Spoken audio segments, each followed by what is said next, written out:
Welcome to the Somewhat Creative Show, where two graphic artists dive into the latest tools, trends, and ideas shaping the creative world. Whether you're in design, branding, advertising, media, photography, video, startups, or tech, this is the podcast for people who live and breathe creativity.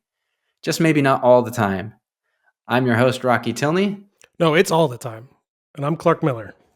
Since this is our very first episode, I wanted to kind of dive into the idea of startups and how to start things and what getting started is like and how did we get started?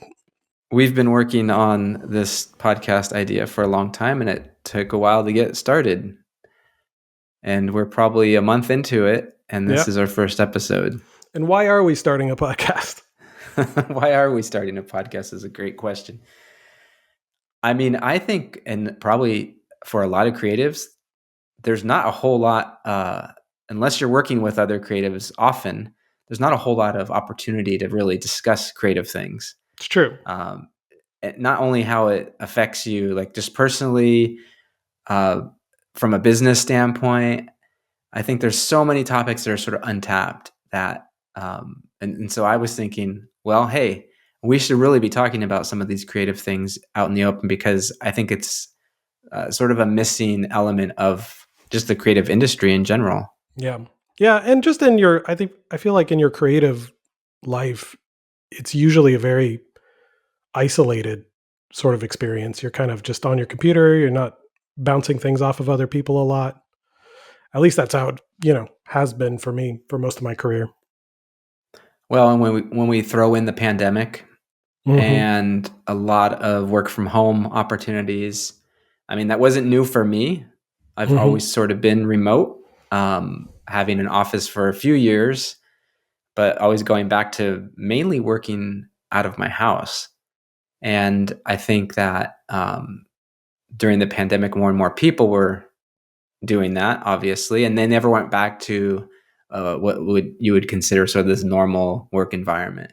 True. Either it's hybrid or they're in the office, just once in a while, that sort of thing. I also think there's just a lot of really bad creative podcasts out there. And maybe ours will just be another one of the bad podcasts out there, but... Whoa. I'm just saying, there's a lot of ones that I've listened to, especially over the last month when we're talking about starting ours, and I'm like, this is not good. They're either just two idiots talking to each other about nothing that I'm interested in, which again could go that way. Absolutely. Or it's a lot of advice stuff, a lot of like how to market your creative agency, and it's very specific, and I'm like, that doesn't apply to me. That's very niche. And they do say go niche with these things, but that just feels a little too niche for most people. So I think, I like the idea of our podcast being very broad and we can talk about a lot of creativity, like this idea of a startup. It can go from how we got started to starting a company. Like Rocky and I have both started creative agencies and done a lot. So. Yeah, I agree. I think kind of a zoomed out view of this, I've listened to a lot of design podcasts where they get into the really tactical, sort of technical aspects of creativity or running an agency. And I feel like it's more, this is an opportunity more about storytelling and experience, and just having a little bit more fun with it. Like not so academic. On that note, I was actually wondering, because I don't know if I've ever asked you like how you started in your agency. Because you've been doing this now for 20 plus years. Yeah, it's been a long time actually. And it's sometimes when I look back, I'm like, wow, it's a long time. I actually started my first design company, Studio 22, when I was working full time, and this was back in 1998. Were you working in a creative role? I was working for a tech company, a IT company in Silicon Valley, and I was doing this was stuff. I was going to school at the same time, so it was like I was going to school in the evenings. I was working at this company doing essentially shipping and receiving. Was my first sort of job there. Oh, wow. And then that evolved because I was studying advertising and illustration, animation, those things. And so it evolved into, hey, this guy could do this stuff. Let's have him do our marketing. So they put me in charge of creative services, I mean, that's a classic. website. Yeah, I think that's the Yeah, classic story of getting started in this industry is there was no one else that was doing it and you were it's just a at the small right company. place. Yeah, Yeah, and they and you saw just me kind of doodling on the whiteboard one day, and they were like, "Hey, maybe he could do marketing." And I mhm. was like, "Sure." I mean, I'm reading about all this stuff. It was all like just book knowledge at that point, nothing practical yet. And so I started doing that. I just learned as much as I could. I had someone there teach me HTML, which was like everyone has a website now. We need a website, and so I was like, all right, I could do that. So I started doing the websites, and then they put me just in charge of all the creative services and marketing for the company. And that's sort of how I got started. Back then, though, I knew I'm like, I don't want to work for a company like this for long Yeah. term. I'm going to spin up something on the side. Built a website for myself. I was 22 at the time, and I was like, well, maybe Studio 22 Design is a good name because I'm Because you never 22. thought you would get older. You were going to be That was 22 so creative. I forever. had to change the name every year. It was ridiculous. So that's how the name began. Was for Studio 22 Design was just my age, so it's not very creative naming And I think we process should there. we're going to devote a podcast episode to naming at some point because that is a Absolutely. struggle I think in projects you and I have worked on and just in general is like a tough area to think about. But no, that's interesting. That like it sounds like a great way to kind of you got your feet wet in a lot of different aspects of this kind of creative world that we're both in. God, so I was in I was going to junior college and I was actually trying to figure out what the hell I wanted to do, and that's part of the reason I didn't go to a 4-year college because I'm like, why waste money when I'm like still trying to figure it out? But I was really into photography. I had a very influential, as I'm sure we all have in our childhood, a very influential photography teacher in high school who really that's all I wanted to do was just take photos and like got very involved in that program and the art program and in general. And so I was very into that once I got to college. But everybody had said, and I'm sure a lot of creative people get this, that you're never going to be able to make money doing that. Like keep that as a hobby, figure out a real job, like that, that kind of response to it. So I was trying to figure out what I wanted to do. At the same time, I was doing photography. I got onto the school newspaper and started doing Mm. photography there. And then quickly figured out that similar to your story, like no one at that newspaper knew how to actually put together a newspaper. So I taught myself InDesign. I taught myself, I was already kind of familiar with Photoshop because of my photography stuff. So I started learning Illustrator and InDesign. Back, this was before it was even CS. I think it was, Mm-hmm. and you probably remember this is like Photoshop Yeah. 6 when they were just a number. Yep. Anyway, I just kind of taught myself a lot of these programs because I think you've probably run into this too. There's not a lot. These programs come out so quickly and there's new stuff dropping. Like the amount of programs that you and I have probably used in our careers that we no longer use, that it was like a waste of time almost to learn. I'm thinking specifically about Flash because I remember when I was first starting out, Adobe Flash was like everybody Mm-hmm. wanted to build a website in Flash. You had Right. amazing animations and you wanted everything to be super interactive. And that was the only way to do it because HTML was just really basic. I mean, this was before, CSS basically. Right. So that I think that's kind of how I got started. And that's the advice anytime I talk to someone trying to get started in this creative world is don't wait for a job to come along to give you the opportunity to do it. Just start doing it. You can Right. get these programs Yeah. now, monthly fees. And I remember at that time when we were starting out, it was a pretty good amount of money to like get some of the programs that you needed to It was very start doing expensive. design. Yeah.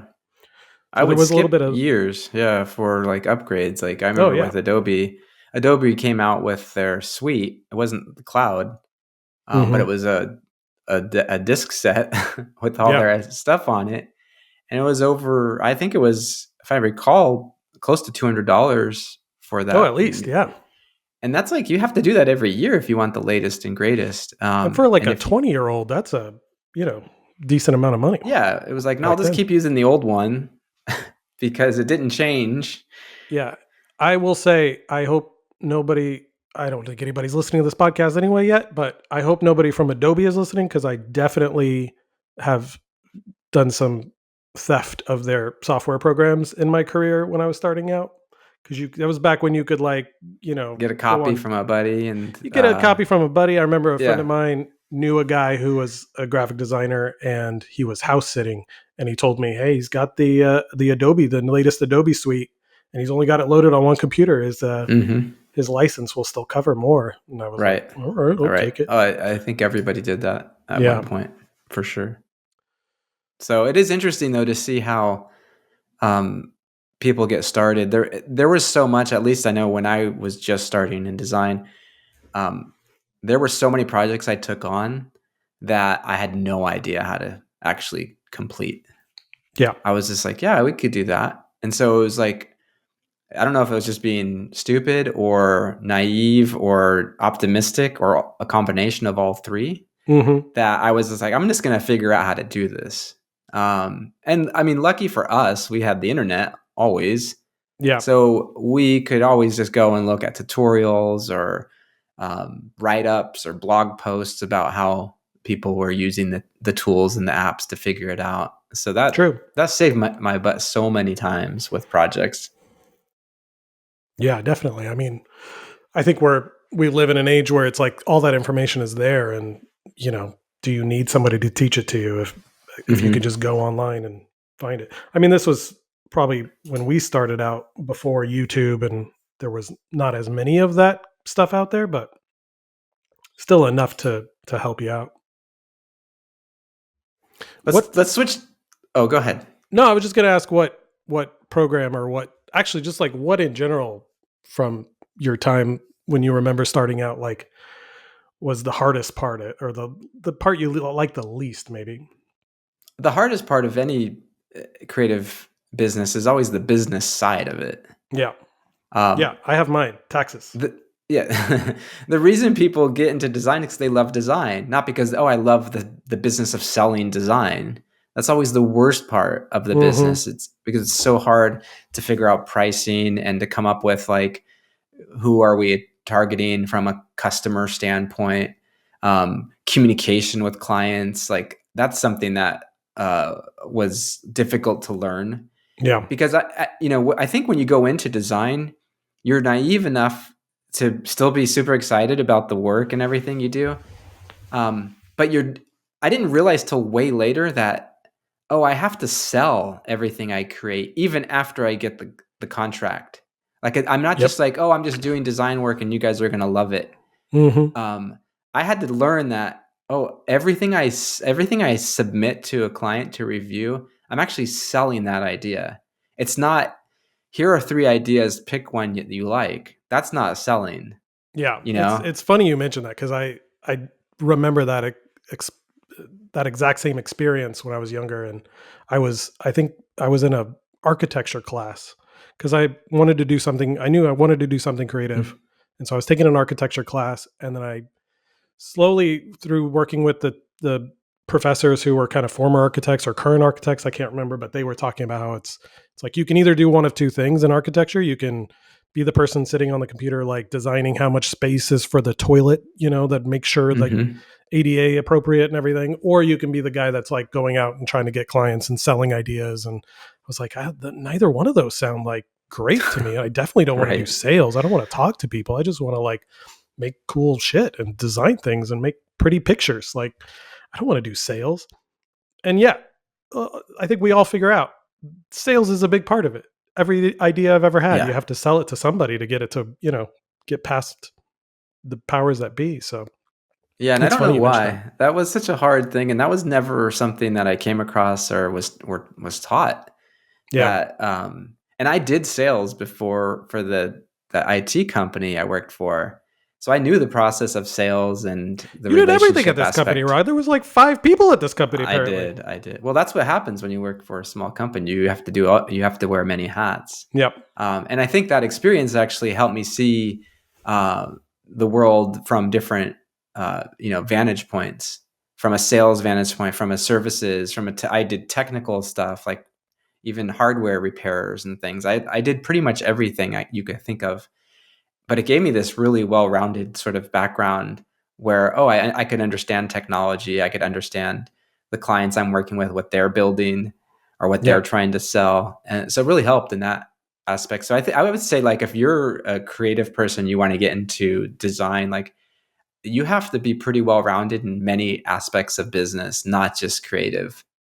It's I didn't true. go to art school, and that was probably a good thing for me not to go to art school, because I would Yeah. think everything is about making things pretty and better looking and interesting. And it's like, wow, there's a lot more to it than that. This is true. I think the one area that from people that I've talked to that have gone to art school, because I'm the same. I did not. I dropped out of college and just started working at an ad agency. But the one thing I do think that you get from those experiences is the critiques and the Hmm. you know growing a thicker skin, because I think that's one thing in starting up anything is when you're starting out is not to feel like things are too precious to you and not to feel too attached to your designs and to your craft, because somebody somewhere is going to hate it and somebody's going to tear it apart and not, and I think the art school environment, I think it knocks. I was actually talking to one of the designers I work with, and I said, I told them, like, I'm going to tell you what I think is wrong with what you've sent me, and I hope you don't take it too personally. Like, I'm just trying to give some constructive Hmm. criticism. And they said something to the effect of, like, I went through RISD and they knocked that out of you. Like, you cannot go through the program and not get that over and over reinforced that people are going to tear your Right. work apart. So I Right. think that's one area, because I don't know about you, but in smaller companies and, like, when it's just you doing it and people are like liking what you do in general, I think you can get used to a little bit of that creative freedom. So Hmm. I do think, And you become overconfident. yeah, yeah. And then that first time when you, like, go out on your own and you do something creative for a client or something, and they're like, "No, I hate all of this," you're, a little bit shattered. You have to work through it. Yeah, one of the things that I worked with a creative director, maybe 10 years ago. We started working together. He had a ton of agency experience, so he came out of working in big advertising agencies. So they're very process oriented Hmm. at the agency level, um, and so he sort of became a mentor to me and kind of demonstrated a lot of some of the tactics in client management and sales, essentially, that I didn't Yeah. really have knowledge of before. So everything started with, like, a new process, like, hey, we need a creative brief after a meeting. I'm like, Hmm. oh, really? Why do we need a You creative don't just go brief get after a started. meeting? You actually, like, write things down and figure out what the Yeah. problem is and what you're trying to And it, solve. exactly. And it was so interesting because I remember the first few times working together on, like, collaborating on projects, we'd have a meeting with, like, a initial meeting with a client, just to see if were a good fit for each other, right? Yeah. And if they wanted to continue on with us, we would have a full kind of, like, brief that we wrote based on the meeting. And it would essentially say, this is what you said, here's what we said. Like, does this sound right? Hmm. And if they agreed to that and wanted to work with us, then we had kind of like a blueprint of, like, okay, this becomes sort of the gospel that Yeah. we've set forward with this engagement. And then we always followed up every interaction with them with, like a brief that we wrote, like, here's what we talked about today, and if there's any problems with this, let us know. But it always gave us sort of a fallback, like, Hmm. well, no, we talked about that, right? So it was a really nice way to kind of see the project and shepherd the project through without it getting off track. And honestly, after that learning experience, I've, like, really never had any project kind of veer off course Yeah. Yeah. because of the processes that Everybody's we put in aligned. place based on that Yeah. mentor. And I need to take that more into, for those that don't know, Rocky and I, we worked closely together for the last, I don't know, 4 years. So I guess since the pandemic, Hmm. 4.5 years. And then Hmm. about 6 months Yeah. ago, I took on a design director job for The Information, which is a tech media company. And I'm finding it that I'm missing some of that structure that, we had going into meetings and coming out with like a clear plan. A lot of what I'm Hmm. doing now, I feel like is things are coming up, little projects, and some of them get a little bit more of a meeting and a little bit more of a, a to Hmm. do. And others are just sort of like, hey, we should just make this and go do it. And then I kind of do it and then we launch it or something. And there was one recently that's just not been well received and we're having to redesign it. And that's an area where I feel like could have used a little bit more of that agency kind of, let's make sure Hmm. we are all aligned and like what's the problem we're solving, what's the solution. So it definitely is something that I'm trying to take more into my current career, back into a corporate world, Hmm. and like where there isn't that sort of self, I don't know, guided process. Right. Well, I also think it's a little different when you're in house somewhere. Yeah. And if you're setting kind of the criteria for, and you have different stakeholders in house, right? You Hmm. have, I mean, for a publishing company, you have engineering team, which is going to be UX, UI sort of stuff. You have Yeah. sales, which is going to be also part of UX, UI, but maybe some other materials that need to be created and designed and Hmm. processes in place. You have the marketing. So you have different stakeholders that you have to sort of, that you're, working with if you're in a general sort of design role Yep. internally at a company. Um, so the so essentially agencies are typically working on a project. So Hmm. it's something that's fairly clearly defined. If you're doing in-house, you have all these different stakeholders that have different priorities, and different quote unquote projects Yeah. that need the attention. So it's a little different, but all of those principles could still be put in place. That They definitely can. I think that model. I think the biggest challenge that I've found, and these, I have been at other companies and been freelance and all that, but I think one of the biggest challenges is the nice thing about being at an agency and having clients that come to you, or you go to the, however it comes about, is you decide what the project is. Like you said, it's a single project. Usually you're going to work on it together. There's Hmm. more clear lanes kind of provided. When you're in house, there is definitely this tendency. We've talked about scope creep a lot, where you there's a scope of work that you're working on, and you try not to let it kind of get beyond that. But when you're in house, it's like there is no ability to kind of say like that's beyond the scope of what we're going to do, because it's you're being paid to be there, and like if Hmm. somebody wants to Right. do something, you kind of have you can't say no, no, I'm not going to take that project. You find somebody else to do that. It's like, no, you're in house. You got to make it work. So I definitely think that there's a lot to be taken from that agency side, and figuring out how to structure the process in the same like a similar way without being able to just say no. I'm not gonna work on that. We could probably do a whole episode on just blind spots for people that are in creative Yeah, or that want to get involved in creative. it's a great name for an episode. The blind Because spots. Yeah, because I have so many blind spots that I could go back and reflect on, from not having sufficient contracts to insufficiently communicating with clients. Hmm. And these are just things you learn that kind of like, bite you at some Yeah, point. yeah. And if you have like awareness of these ahead of time, I think that it would be super valuable. Like my pain is like, your advantage Hmm. essentially. For sure. Well, I mean, I think that was like a pretty good start to our podcasting career, Rocky. What do you think?